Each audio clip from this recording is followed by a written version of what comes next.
The sun's out, so am I. I've got a couple of hours this afternoon. Got some seeds coming through on the farmer's land, so I've had a chat with him. He's happy for me to detect as long as I put the earth back responsibly, of course. But yeah, always best to check when you've got stuff coming through, little seedlings or anything. If you see anything change, have a word with your farmer. Always best to make sure it's okay to be there. So today I'm out with this. This is the Garrett 400i.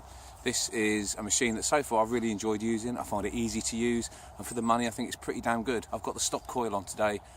Very simple to set up. I'll get cracking and we'll see what comes up. Cheers. Now, nasty iron grunt when I come off the back of this, but when I put the iron audio on, it wasn't very bad at all. And whatever it is in there. So, bit of a funny one, this one. There's a lot of rubbish in these fields. They've been well farmed. So lots of mixed signals and bits of this and bits of that, and you just have to accept it really. And here she is, and it's a button. It's a button. It's an old button, and it's a flat button, and it's the kind of button that we see all the time when we're out and about. And yeah, you get quite a collection of those, don't you? This is proving to be very elusive, whatever it is. And it is that. It's a ring. It's a ring. A ring of what though? There's good rings and there's bad rings. I think it's up to the camera actually. It's a bit of a funny one, this. Does actually look quite old. It could just be a mechanical piece of ring, but yeah, it is quite well rounded. These are the sorts that you just never know really, sometimes when you're out in the field, because they can be one thing or they can be another. It's very, very odd shaped. It's thin in places and fat in others, which does kind of give a kind of rude design into it. Yeah, that kind of thing goes in the fines pouch, and then you clean it and you get home and you have a better look because it's worked. But it does look quite old. Not sure about that, but yeah, if it was modern machinery it wouldn't be that odd a shape. Okay, this is a really interesting one. What you've got here is, what you've got here is a lot of iron audio crackling like mad and telling me to stay away. But when I take it off in the same area, there's also some great numbers, and then they stabilise. So there's kind of, it's almost like there's two things going on. It's very strange. Something tells me I'm digging into trouble here. But something almost tells me that I might not be, because I don't know, it's almost like the machine can't make its mind up. It really can't. But if you're like me and you believe in tones first, then there's too much good tone to leave this one in the ground. And even when the iron split came in, I don't particularly feel like I want to leave this uninvestigated.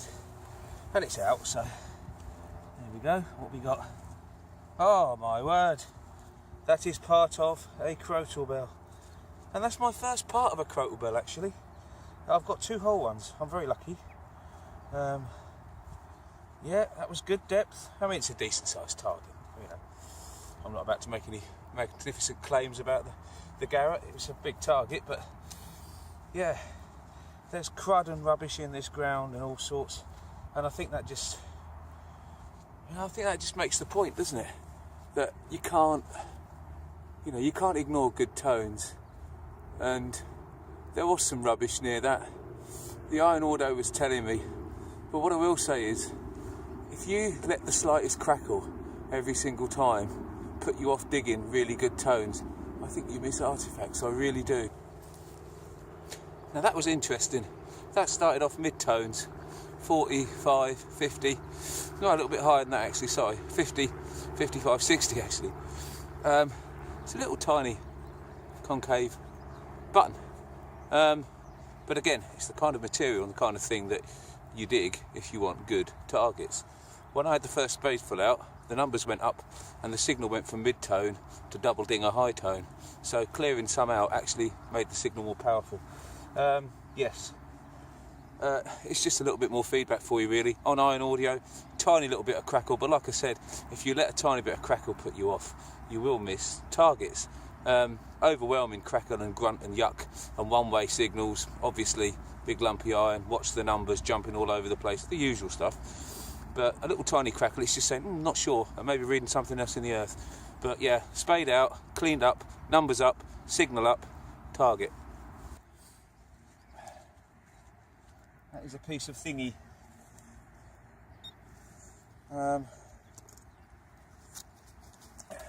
It's a bit of machinery, I'm pretty sure. I'll clean it up. First of all, I thought it was a buckle, but I don't think it is buckle now. I think it's some kind of bit of machinery. Rubbish, but more than likely. But I'm going to clean it up just in case, because you never know, we are wrong. Case in point there, what I wanted to say to you, that's iron audio.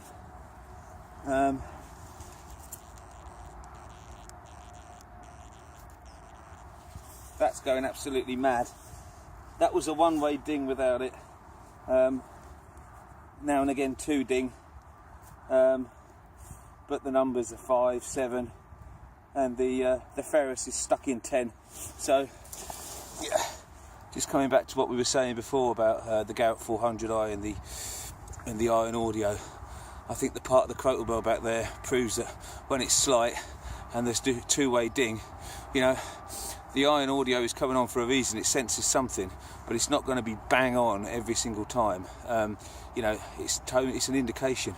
And where you got one there, I'm not digging that, because I know from other digs that, yeah, that is rubbish. When the iron audio just swamps the signal and you've got that crackle and horrible kind of radio cackle in the background, then yeah, I mean, obviously it's just swamped it. And you know, the meter backs you up. You know, that ferrous block was going nowhere but the first one.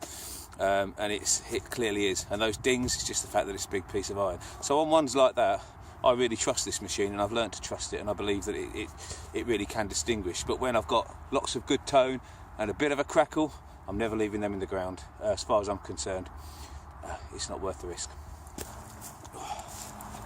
God, that was a bit of a tough dig. I expected that to slide in there.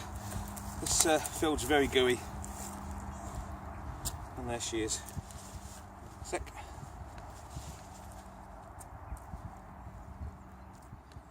Yeah, she's out. She's out, man. And she's in there. Oh, I can see it. Oh. Oh. I think I can see it. Yeah, I can. It's a blob. Yeah, it's probably a blob of nothingness, but it's a very strange shape. It's the wrong feel, the wrong kind of material to be, as far as I'm aware anyway, sort of hot rock and stuff like that, and the sort of things you get like that. It's just a blob. Oh well, I wasn't expecting blobs today, but I've got a blob. Just a quick word about the settings today, just for people who are interested. I'm actually running this in about 3 segments knocked out, just knocked out to about 30, 35. You'll see on there what I mean. I've got all the blocks in the green goodies lit up, and I've got the red nasties blocked out. But what I've done as well is I've switched iron audio on permanently, and I really find that's a nice way to use the Garrett. So when you're in those ones that you've notched out, the ones you haven't got the blocks for on here, you get the iron grunt and the iron buzz, and it's also a really good way to learn the iron audio and what it sounds like. And then when you get a few dings come through and you look at the numbers and the way they're erratic and you hear that buzz as well, you can start to identify the kind of signals that you think actually might be good ones and are worth digging. Like I said, the ones that have got a lot of, you know, good two-way in them, they might crackle a bit, but you know, steady numbers, good tone, all that kind of thing is telling you there's a very good chance. But that's just how I try it. I have tried it in all metal. All metal's fine, but with all metal you just get a low beep for like the low iron numbers, or at least I have today anyway. And I actually prefer to hear that crackly, horrible iron tone in those non-ferrous greyed out. Well, I've took the bars out. I like to hear that crackling through, and it's just telling me, it takes my mind off having to look at anything or just listening, so it becomes very much a three-way tones machine.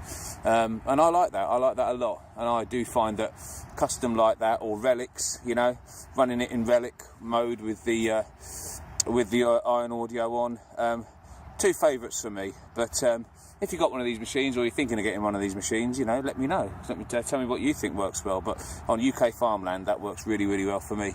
I don't know if the batteries drain quicker with the iron audio permanently on. I'll find out, I suppose, won't I? But there you go. Lovely two-way signal. Nothing wrong with this.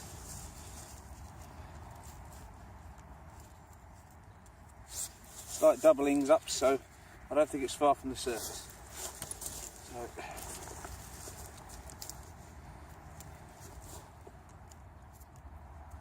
that would appear to confirm what I just said. Ding, ding, ding. Calm down, machine. I know you're hungry and eager. Eager to please me. And you do. Here she is.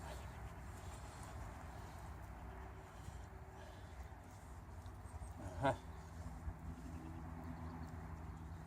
Uh-huh, uh-huh, uh-huh.